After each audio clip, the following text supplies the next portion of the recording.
하나님 말씀은 사도행전 20장을 펴주시기 바랍니다.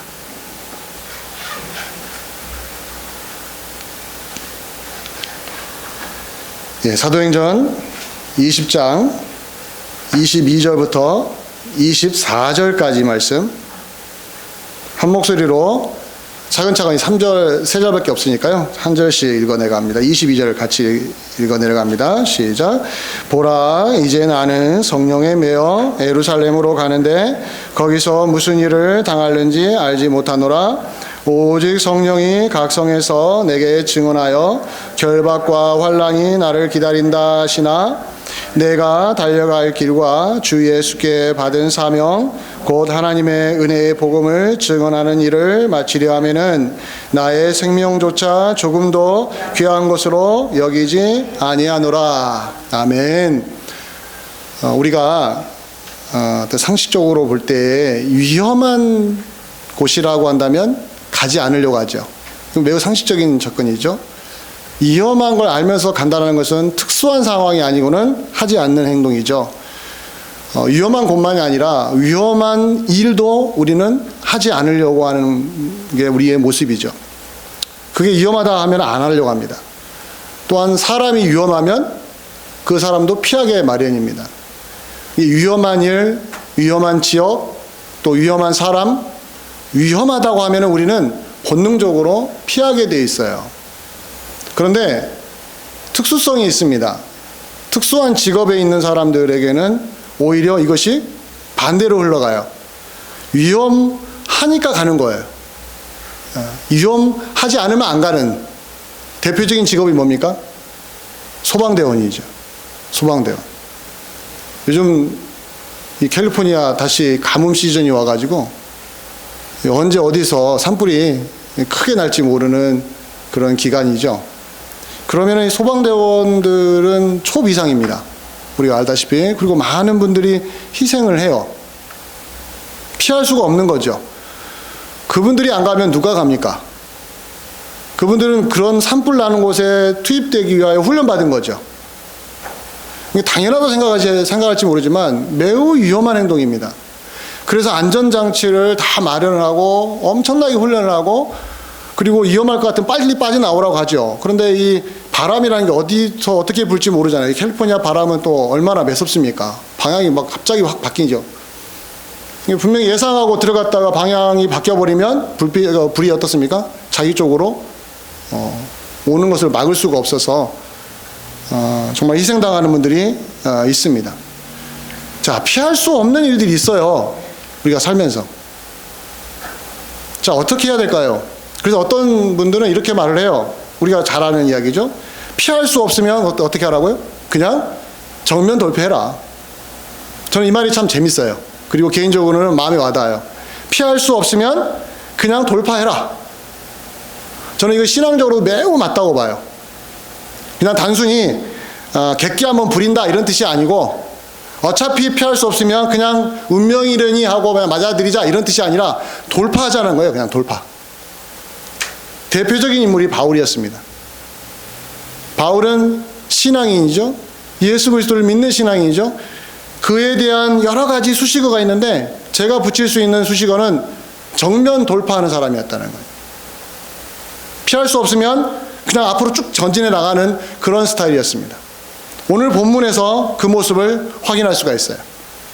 바울이 예루살렘을 가야 되는데 가고 싶지 않은 곳입니다. 왜냐하면 그 예루살렘은 바울에게는 애증이 있는 곳이에요. 바울이 예수님 믿기 전에는 예루살렘 교회를 핍박해서 유대인들로부터 대환영을 받았던 곳이 예루살렘이었어요. 근데 예수님을 믿고 나서 이 사람이 이제 교회 편에 쓰게 되는 바람에 교회로부터는 환영받았지만은 유대인들로부터는 적대시되는 생명의 위협을 받을 수밖에 없는 위치에 있었습니다. 예루살렘과 바울은 이런 애증 관계가 있는 거예요. 특히 지금은 예루살렘 교회가 매우 축소돼 가지고 예루살렘 지역을 다 지배하고 있는 사람들이 그냥 유대인들이었습니다. 그 유대인들 안에 예루살렘 교회는 아주 초라한 모습이었죠. 힘이 없었어요. 근데 그 예루살렘을 방문을 해야 되니까 바울은 위기의식을 느낀 거죠. 내가 지금 여기를 들어가면은 살아서 못 나올 것 같은 그런 위기감에 있었어요. 그래서 안 가려고 했습니다. 왜냐하면 자기의 목적은 예루살렘이 아니라 로마였기 때문에 예루살렘을 거치지 않고 바로 로마로 가고 싶었는데 성령께서 자꾸 그의 마음을 움직이시는 거예요. 지금 너 예루살렘으로 가야 된다. 로마로 바로 가지 말고 예루살렘을 들러라. 안 가려고 할수록 성령께서는 예루살렘으로 인도하시는 거예요. 그래서 오늘 본문에 22절에 뭐라고 합니까? 내가 누구에게 매여 있다고 그래요? 성령에 매여 가지고 예루살렘으로 간다고 말합니다. 매였다는 것은 성령이 인도하셨다라는 거죠. 성령의 인도하심이 단순히 너에게 가라라고 그냥 의견을 말하신 것이 아니라 강력하게 영어 성경은 compel이라고 compelled. 그러니까 강력하게 확 잡고 끌고 가신 거예요. 성령이 그렇게 강력하게 역사하실 때가 있거든요. 바울이 지금 그런 상황에 있었습니다. 그러나 성령이 인도하시더라도 사람이기 때문에 위기, 위험이 도사리고 있는데 누가 기쁜 마음으로 갈 수 있겠어요? 안 가고 싶었지만 성령이 자꾸 인도하시면서 또 성령이 또 뭐라고 가르쳐 주시냐면 너 지금 가면 네가 용기를 내서 가면 네가 걱정하듯이 위험이 너를 기다리는 것이 아니라 모든 사람들이 너를 대환영해 줄 거야 라고 하지 않고 대놓고 너 이번에 가면 무엇이 기다린다고 말해요? 결박과 환난이 기다린다. 쉽게 말해서 죽을 고생을 할 것이다. 심지어는 목숨까지도 이를지도 모른다. 그만큼 감옥에 갇힐 수도 있고 고통과 고난을 당할 수도 있는 이미 그런 일을 성령께서 예고를 해 주시면서도 성령은 지금 계속 어디로 몰아가요? 바울을? 예루살렘이라는 위험한 곳으로 몰아가시는 거예요. 저는 오늘 우리 시대가 딱 이거 맞닥뜨린다고 생각을 해요. 맞아떨어진다고 생각해요. 팬데믹과 딱 맞아떨어져요. 팬데믹이 온 지구를 덮었잖아요. 그러면 여러분들 한번 생각해 보십시오. 한번 어디를 전상해 보시냐면은 애굽에 있을 때 애굽이라는 큰 나라에 10가지 재앙이 몰아쳤을 때 하나님이 어디는 그 재앙이 미치지 못하게 하셨어요? 하나님의 백성 이스라엘이 거했던 고센 땅만은 침범하지 못하게 막으셨잖아요. 그럼 얼마나 확실하게 보여줍니까? 지금 우리 팬데믹 시대에 막 고물가이고 뭐 사람들이 정신을 못 차리고 막 힘들고 막 어려울 때 적어도 교회라는 울타리 안에 들어오기만 하면 감염자도 없고 교회 울타리 안에 들어오면 하나님이 알아서 다 해결해 주시고 얼마나 멋있어요. 지금 우리 시대에 어찌 보면은 하나님이 이런 식으로 역사해 주시면 얼마나 더 멋질까라는 심리가 있는데 그런데도 불구하고 마치 바울을 사지로 몰아넣으시는 성령처럼 지금 우리 시대에 우리 교회도 어떻습니까? 하나도 피하지 못하게 만드시고 계시다라는 거예요. 아니요, 그냥 홀딱 비를 맞은 것처럼 교회가 완전히 태풍을 만난 겁니다. 태풍을 만났어요. 피해갈 수가 없는 이 시대에 교회는 지금 위축될 대로 위축된, 과연 교회에 희망이 있을까? 이대로 가면 교회는 다 문 닫을 텐데 뭐 그러거나 말거나 뭐 큰 교회들은 살아남겠지, 우리야 뭐 큰 교회로 가면 되겠지, 이런 냉소주의가 지금 이 시대의 교회를 뒤덮고 있단 말이에요. 작은 교회들은 살아남기 위해서 애를 쓰고 있고 큰 교회들은 이번 기회에 더 많은 사람들이 우리에게 몰려온다고 해서 환영하고 있고 그 위에 전체를 덮고 있는 먹구름은 뭡니까? 팬데믹이며 전쟁이며 그리고 고물가, 경제적인 압박, 이런 시대에 살고 있는 우리 신앙인들과 지금 바울이 어찌 보면은 저는 매칭이 된다고 봐요. 그랬을 때 어떻게 반응해야 될 것인가 우리가 24절 통해서 한번 확인을 해보기를 원합니다. 오늘 말씀의 핵심이 24절인데 같이 24절 한 절인데요. 정말 너무너무 중요하고 우리가 너무 익숙하게 잘 알고 있는 말씀인데 한번 새롭게 보는 귀한 시간 되기를 바라면서 24절 한 목소리로 읽어보겠습니다. 시작. 내가 달려갈 길과 주 예수께 받은 사명 곧 하나님의 은혜의 복음을 증언하는 일을 마치려 하면은 나의 생명조차 조금도 귀한 것으로 여기지 아니하노라. 수십 번 읽어보고 싶어요. 수백 번도 읽어보고 싶어요. 자, 22절과 23절, 그 다음에 24절이 나옵니다.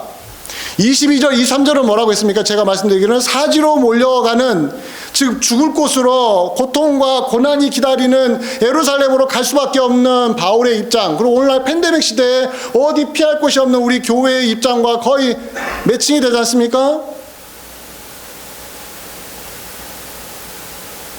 그러면 교회는 넋을 놓고 한탄하며 하나님 뭐하고 계십니까? 언제 도와줄 겁니까? 이렇게 그냥 하소연만 하고 앉아 있어야 되는 것인지. 근데 바울을 보십시오. 지금 예루살렘으로 그야말로 가장 위험한 곳으로 걸어가면서 그가 24절에 뭐라고 합니까? 나의 달려갈 길과 주 예수께 받은 사명을 완성하기 전까지는 나는 물러남이 없을 것이다. 겁에 질려 있는 모습인가요? 위축되어 있는 모습인가요? 어쩔 줄 몰라가지고 막 사지를 벌벌 떨면서 하나님 왜 나를 이런 고통 속에 몰아넣습니까? 하나님께 삿대질하고 있나요? 불만이 가득 찬 상태로 억지로 끌려가면서 하나님이 이렇게 나를 고생시키다니 하면서 그냥 울분을 참지 못하고 이런 모습으로 인상 내천자를 그려가면서 이런 모습으로 가고 있나요? 저는 이 사진을 읽을 때마다 안 그렇다라는 거예요. 정반대의 아주 밝은 모습이 그려지고 있어요. 저는 이게 아주 신기했습니다. 아니, 지금 가장 위험한 곳으로 가는 바울의 모습이 오히려 신이 나 있는 너무 힘이 넘치는 팔짝팔짝 뛰어다니는 막 힘이 넘쳐가지고 그 힘을 주체하지 못하는 그런 밝은 모습, 그 밝은 모습으로 뭐라 합니까? 내가 달려갈 길을 달려가고 있으며 주 예수께 받은 사명을 완성하기 전까지는 나의 생명도 귀한 것을 여기지 않는다라고 하는 어찌 보면 객기를 부리고 있는 것 같은, 언제 바로 곧 예루살렘에 들어가면 감옥에 갇히고 그냥 어떻게 아무것도 못할 사람이 지금 자유를 누리니까 막 객기 부리듯이, 과연 그런 모습일까요? 그렇지 않아요. 뻔히 죽을 걸 알면서도, 뻔히 자기 육신을 고통에 몰아넣는 고난이 기다리고 있음을 알면서도 그 앞에서 당당합니다. 나의 달려갈 길을 나는 마치겠다. 주 예수께 받은 사명을 나는 완성하겠다. 바울이 특별한 심장을 가지고 있어서 그런가요? 바울은 남에게 없는 대단한 심장 두 개를 가지고 있어서 그런가요? 그런 타고난 용맹스러움이 있어서 그런가요? 선천적으로 겁이 없는 사람일까요? 그렇지 않습니다. 24절을 보면 그의 개인적인 능력이거나 그의 성향이거나 성격의 문제가 아님을 확인할 수가 있습니다. 철저하게 신앙적인 이유 때문에 그가 담대했습니다. 신앙적인 이유 때문에. 다시 24절 보세요. 뭐라고 합니까? 누구로부터 받은 사명이요? 주 예수께 받은 사명. 예수 그리스도가 나에게 주신 사명. 그 사명의 내용이 뭡니까? 하나님의 은혜의 복음을 증언하는 일입니다. 하나님이 세상을 구원하시고 세상에 생명을 심으시기 위하여 자기 아들 예수 그리스도를 보내신 그 놀라운 일, 세상을 살리기 위하여 예수 그리스도께서 오신 그 일, 그분이 십자가에 죽으시고 부활하셨던 그 사건, 그것이 세상을 살리고 사람을 살리고 죄인을 용서케 한다는 이 놀라운 복음, 그 복음이 그의 사명이었다라는 거예요. 그러니 예루살렘이 험질할지라도, 예루살렘에 들어가면 내가 감옥에 갇힌다 할지라도 성령께서 나를 그곳에 보내시는 이유는 분명한 뜻이 있을 것이다. 육신적으로는 고생하고 경제적으로는 힘들고 먹을 것이 없을 것이며 감옥에 들어가면 얼마나 비참하게 고통 중에 있을 것입니까? 그럼에도 불구하고 그는 거기에 신경 쓰지 않고 뭐라고 합니까? 나의 달려갈 길, 주 예수께 받은 사명, 하나님의 은혜의 복음을 증언하는 일에는 나의 생명을 조금 더 귀한 것으로 여기지 않겠다. 자, 여기에서 무엇을 발견하십니까? 무엇을? 우리는 무엇을 발견해야 될까요? 인생의 목표가 무엇인가? 이거 한번 확인을 해봐야 됩니다. 바울의 인생의 목표가 여기에 분명하게 나와 있습니다. 뭡니까? 주 예수께 받은 사명이 그의 인생의 목표였다라는 거예요. 하나님의 은혜의 복음을 증언하는 일이 그의 인생의 목표였다라는 거예요. 저는 이 말씀 묵상하면서 우리의 인생의 목표를 한번 생각해 봤어요. 사람마다 인생의 목표가 있잖아요. 자, 사람마다 인생의 목표가 있습니다. 어릴 때는 뭣도 모르고 뭐가 되겠어 하면 대통령이 되겠다고, 저도 어릴 때 그렇게 말한 적이 기억이 납니다. 요즘은 대통령이 아니라 뭐가 되겠다고 그래요? 요즘 아이들에게 물어보면 연예인입니다. 요즘은 연예인이 대통령보다 더 좋으니까. 또 어떤 분은 그래요. 나는 평범한 가정주부가 되고 싶어요. 난 평범한 엄마가 되고 싶어요.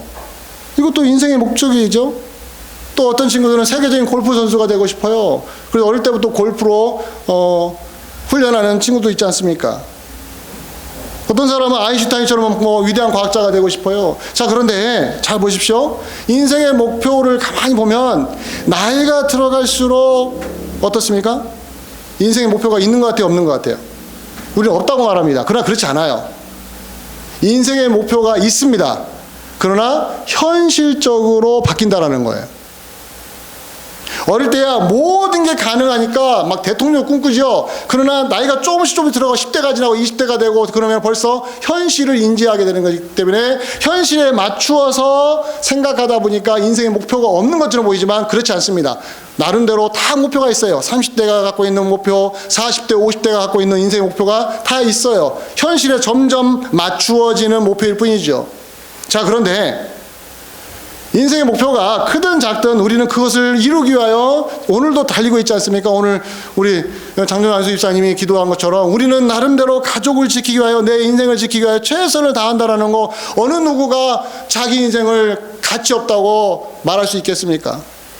자기 가족을 지키기 위하여 우리는 지금도 뛰어다니지 않습니까? 그건 모든 사람이 갖고 있는 인생의 목적이죠. 목표죠. 여기 사는 이유입니다. 그런데 누구나 갖고 있는 그런 인생의 목표에 대반전이 생길 때가 있어요. 바울이 바로 그런 사람이었어요. 바울도 그런 인생을 살았거든요. 그런데 그가 다메섹에서 예수 그리스도, 부활하신 예수님을 만난 이후에 그의 인생은 완전히 바뀌어버렸어요.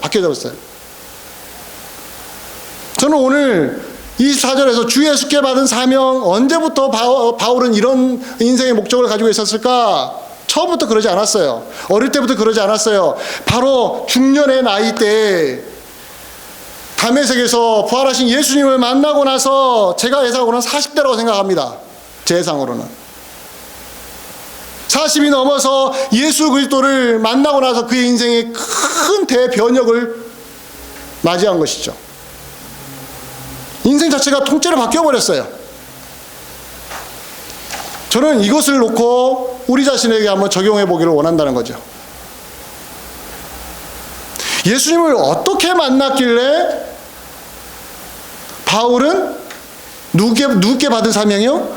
주 예수께 받은 사명? 그 예수님이 뭘 원하시는데요? 너의 인생을 통하여 누구를 증거하라고? 나를 증거하라고, 예수를 증거하라고, 하나님의 은혜의 복음을 증언하라고, 나를 위해 살아라고, 예수 그리스도를 위해 살아라고 이렇게 했는데 우리가 그 소리 많이 듣지 않습니까?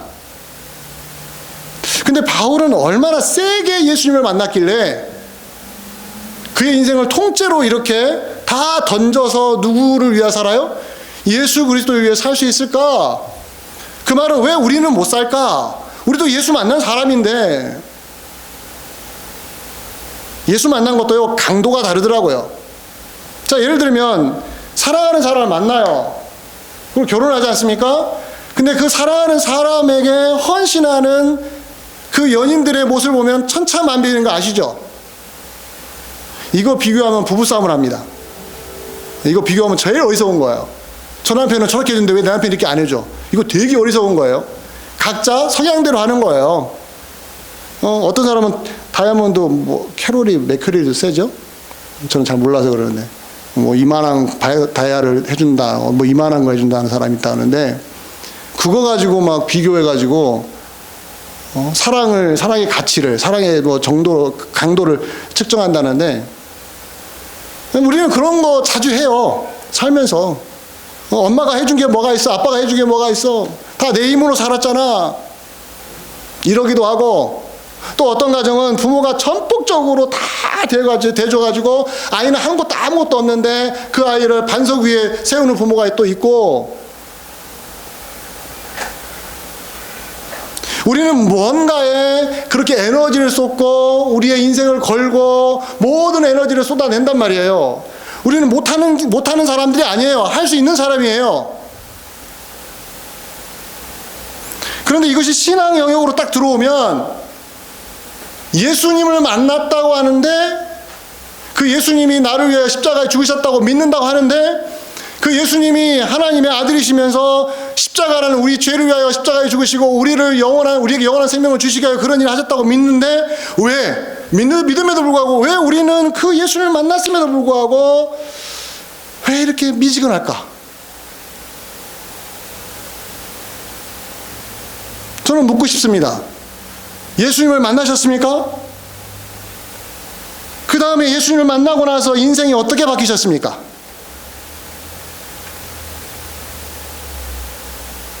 하나도 안 바뀌었다고 하신 분들이 있어요. 왜요? 바뀔 필요가 없대요. 예수님을 만나서 내가 왜 바뀌어요? 예수님을 만나는 것은 나를 천국에 들여보내시는 거고 나에게 구원을 주시는 거고 나에게 생명을 주시는 거고 나에게 좋은 걸 주시려고 하고 나를 기쁘게 해주시는 거고 나를 행복하게 해주시는 건데 내가 무엇으로 바뀌어요? 어때요? 맞아요? 안 맞아요? 특히 요즘 우리 이 자본주의 사회 이 잘 살고 있는 이 사회에 특별히 이게 더 심해져요. 다시 말씀드립니다. 예수 만나서 내가 왜 바뀌어요? 누가 바뀌어야 돼요? 예수님이 바뀌셔야죠. 왜 내가 바뀝니까? 우리가 내 모습 있는 그대로라는 찬송도 있잖아요. 나를 있는 그대로 받아주신다고 하잖아요. 예수님은 우리를 바꾸라고 하지 않으시고 우리를 있는 것으로 받아주시니까 나는 어제도 같고 오늘도 같고 나는 내일도 같으니까 난 똑같이 같아요. 근데 왜 나보고 자꾸 바뀌라고 하세요? 근데 바울을 보십시오. 바울도 우리가 똑같은 생각을 가지고 있다면 24절을 바꿔야죠. 24절을 나의 달려갈 길이 아니라 주 예수께 받은 사명을 위해서는 내 생명도 아끼지 않겠다고 말하면 안 되지요. 안 되죠. 이런 헌신된 모습은 안 맞아요. 우리의 신앙과는. 오늘날 이 시대 교회에 제대로 신앙이 들어가면은 안 바뀌어야 됩니다. 잘 들으십시오. 오늘날 이 시대에 예수님 제대로 믿으면 안 바뀌셔야 돼요. 헌신하지 마셔야 돼요. 헌신하면 바보입니다. 이 자유로운 세상에서 먹을 것도 많고 놀러 갈 것도 많고 할 것도 많은 이 세상에서 내가 왜 예수님 때문에 바뀌어야 돼요? 왜 내가 예수님께 선신해야 됩니까? 내가 예수님 때문에 이것도 하지 말고 저것도 하지 말고 내가 왜 그렇게 살아야 돼요? 그건 바보죠, 바보. 미안하니까 하나는 해야겠죠. 뭘 해야 됩니까? 주일날 예배 한번 오는 거. 그걸로 예수님 만족하시라는 거예요. 예수님 만족하세요. 더 이상 요구하지 마세요. 피곤하게. 그렇게 요구하시면 저 진짜 예수님 곁에 떠나버릴 겁니다. 그나마 주일날 오는 것도 안 올 거예요. 어떻게 잘 들으셔야 돼요. 제 말을. 제가 반어적으로 표현하는 겁니다.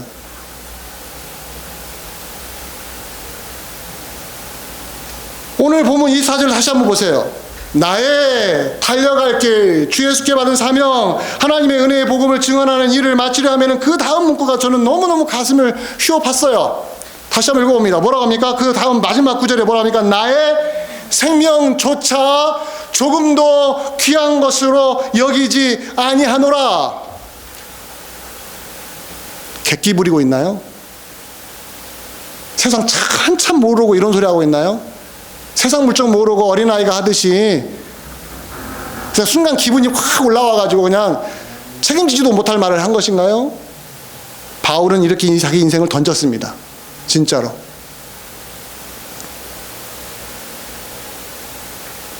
생명보다 더 귀한 거 있습니까? 없습니까? 없어요. 내 생명보다 귀한 게 어디 있습니까? 내가 생명 끝나버리면 난 끝나는 건데, 내가 살아있어야 기회가 있는 것이고, 내가 살아있어야 누군가를 위해서 살 수 있는 거고, 내가 살아있어야 움직이는 것이죠. 죽으면 뭐가 나를 기다립니까? 내 생명보다 귀한 건 이 땅에 없습니다. 그래서 옛날 속담말에 이런 말이 있죠. 개똥밭에 굴러도 뭐가요? 우리 어르신들 잘 아시죠? 예, 개똥밭에 굴러도 이승이 낫다라는 말 중에 잘 들어보세요. 개똥밭에 참 이게 진짜 재밌는 표현인데, 개똥밭에 굴러보세요. 무슨 말이죠? 이게 은유적인 표현이죠. 개똥밭에 구른다는 것은 어떤 인생입니까? 온갖 수치와 모멸을 당하는, 차라리 죽는 게 낫다고 하는 그런 수치스러운 자리가 개똥밭에 구르는 거예요. 내 인생이 개똥밭에, 개가 똥 싼 밭에다가 내 인생을 내가 몸을 굴린다는 것 자체는 누가 합니까? 그것을 누가 자발적으로 합니까? 근데 누군가 막 굴려버리는 거야. 나를, 환경이, 사람이, 돈이 나를 막 굴려버리는 거예요. 그럼 아유 나 차라리 죽어버릴 거야 하는데도 뭐라고 그래요? 개똥밭에 굴러도 뭐가 낫다고요? 이승이 낫다고요. 이게 우리 인생관이에요. 예수 믿어도 이거 안 바뀝니다. 그런 인생관을 가지고 있는 우리에게 나의 생명을 예수 그리스도를 위하여 조금도 귀한 것을 여기지 않는다? 우리 마음에 분리가 일어납니다.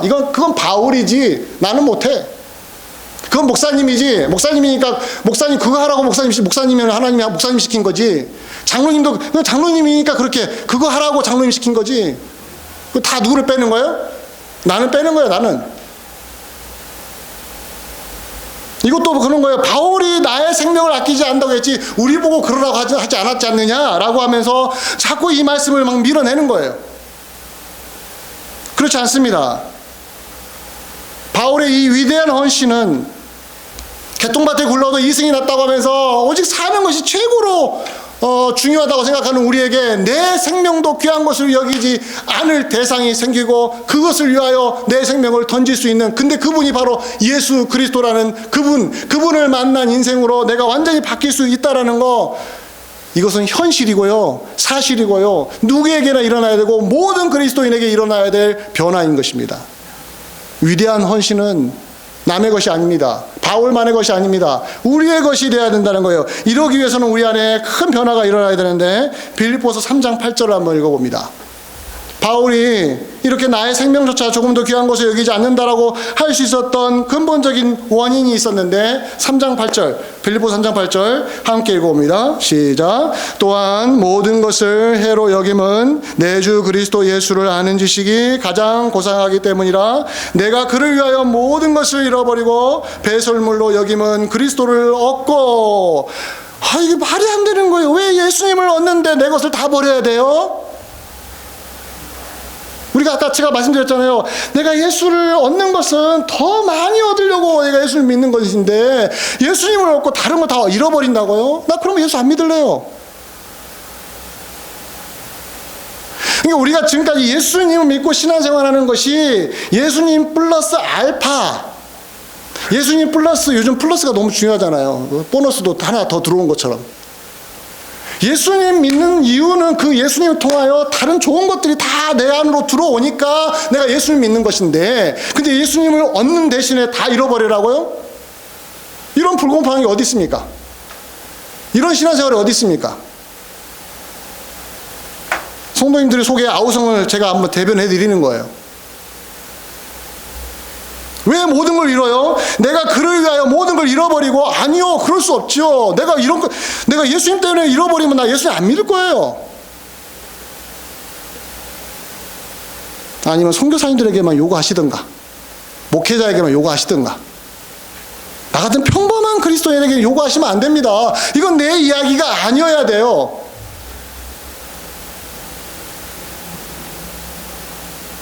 자, 우리가 이 말씀, 빌립보서 3장 8절에 있는 말씀, 내가 그를 위하여 모든 걸 잃어버리고 모든 걸 배설물로 여길 수 있는 신앙을 내가 계속 거절하고 거부하고 막 밀어내니까 헌신의 깊이가 들어가지는 않는 겁니다.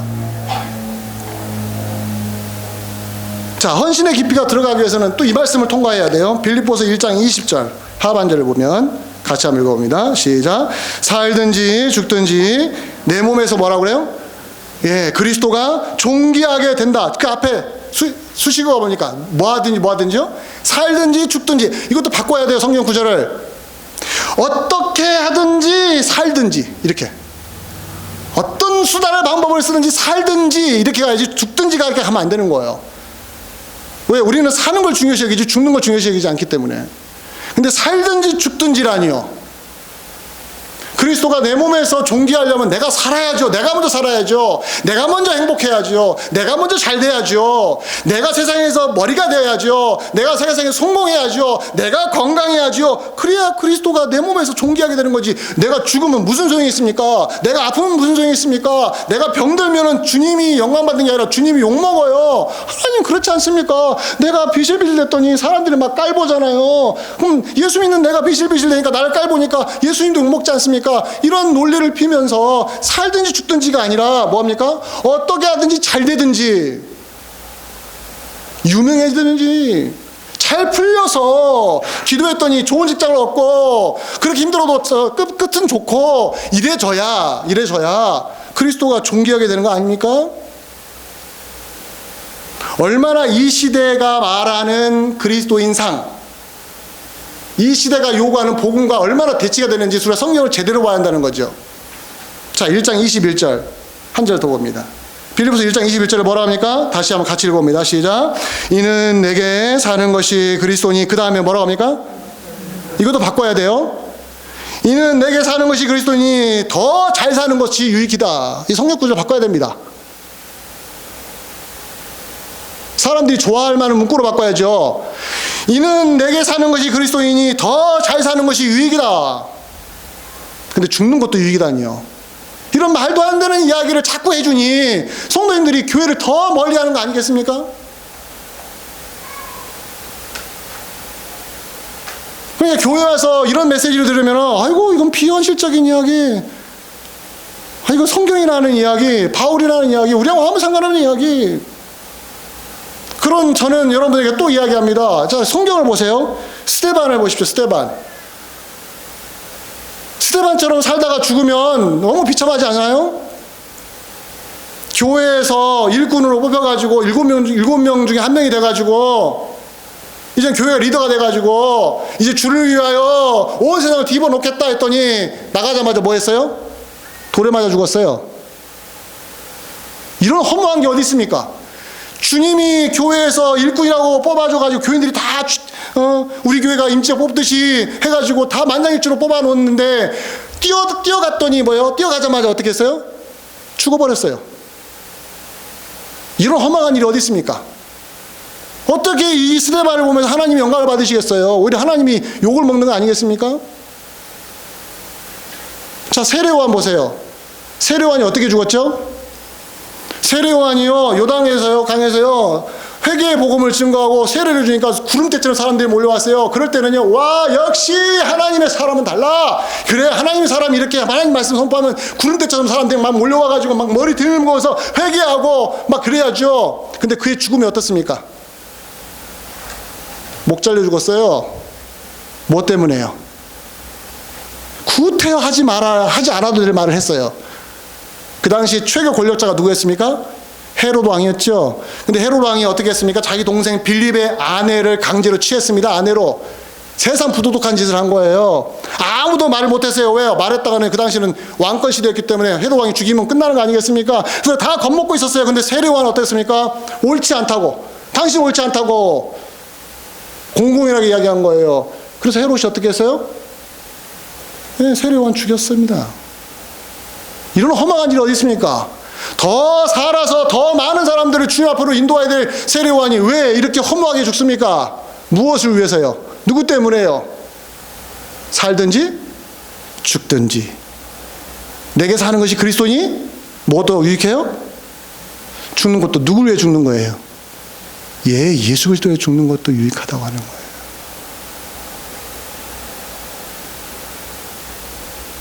우리는 이런 면에서 너무 연약한 존재 아닙니까? 우리는 베드로를 많이 닮은 사람들이죠. 베드로가 어떤 사람이에요? 예수님의 수제자로서 얼마나 예수님을 사랑하고 얼마나 아꼈습니까? 그래서 이런 말도 했지 않습니까? 누가복음 22장 33절 한번 봅니다. 누가복음 22장 33절에 이렇게 예수님을 향하여 강력하게 호소합니다. 주여, 내가 주와 함께 오게도 내가 주와 함께 죽는 데에도 가기를 각오하였나이다. 멋있죠?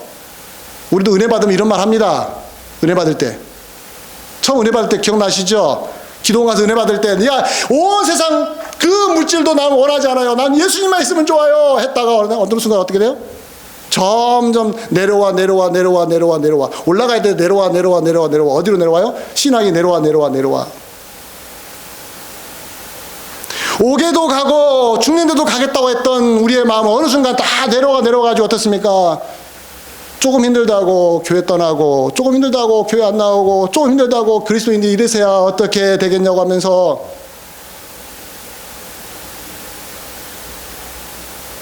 예수 그리스도가 나를 위하여 어떤 일을 행하셨는지를 알고도 우리는 내가 주를 위하여 어떻게 살겠습니다라고 하려고 했던 그 각오가 한때 기분이 좋아서, 한때 은혜 받아서 그냥 내뱉어버렸던 허망한 말처럼 끝내버리고, 베드로처럼 마지막 십자가에 죽으신 예수님 보면서 뭐합니까? 나 예수 안 믿습니다. 나 모릅니다 하고 등 돌려버리는, 이 시대의 팬데믹 속에서 교회들이, 평범한 신앙인들이 직면하고 있는 현실이 바로 이거 아니겠습니까? 이런 시대에, 이런 암울한 시대에 헌신을 요구해요. 내가 사는 것이 그리스도인이 죽는 것도 유익하다고 하는 헌신을 요구해요. 내가 그를 위하여 모든 것을 잃어버리고 배설물 여긴다는 말을 왜 해요? 이런 말 했다가는 더 교회를 사람들로부터 떠나게 만드는 요인이 되는 것이 아닌가라는 두려움을 안고 목회자들이 설교하고 있습니다. 지금 이 시대에 말씀을 뵙기를 원합니다. 오늘 설교 제목은 목숨도 아끼지 않는 헌신이라고 제가 정했습니다. 바울의 말을 그대로 옮긴 거예요. 제 설교를 듣고 나서 지금도 이건 바울의 이야기야, 나의 이야기 아니야, 끊임없이 여러분 마음 한구석에서 계속 쳐내고 계십니까? 주님이 진짜 우리가 예수 믿는 사람이라면 바꿔 놓으실 것입니다. 어떻게든지 우리를 사도 바울처럼 내게 사는 것이 그리스도니 죽는 것도 유익함이다.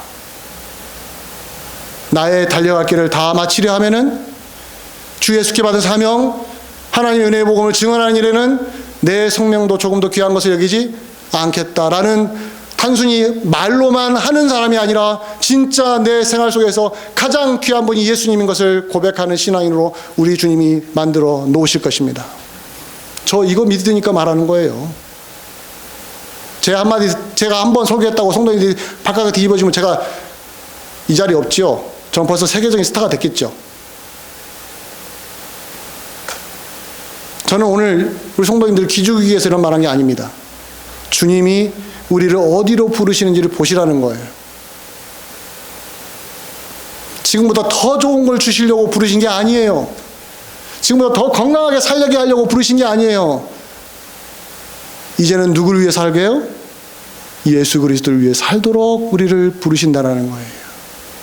각자 삶의 초소에서 하나님이 그 일을 하실 것입니다. 기대하십시오. 이게 바로 그리스도인의 소망입니다. 이 팬데믹 속에서 힘을 내시고 주 예수께 받은 사명이 무엇인지를 스스로 돌아보면서 주님께 마음을 다하고 정성을 뜻을 다해서 나 주님 진짜 사랑합니다. 사는 것만이 아니라 죽는 것도 주님의 뜻 안에 있습니다. 주님을 위해서 나는 유익합니다. 라고 고백할 수 있는 놀라운 은혜가 넘치기를 주의 이름으로 간절히 축원드립니다. 이제 기도하겠습니다. 고마우신 아버지 하나님, 우리에게는 신앙생활을 하지 않을 이유들이 너무 많아졌습니다. 팬데믹이라는, 이제는 대놓고 이제 신앙생활 안 하겠다고 할 수 있는 시대가 되었습니다.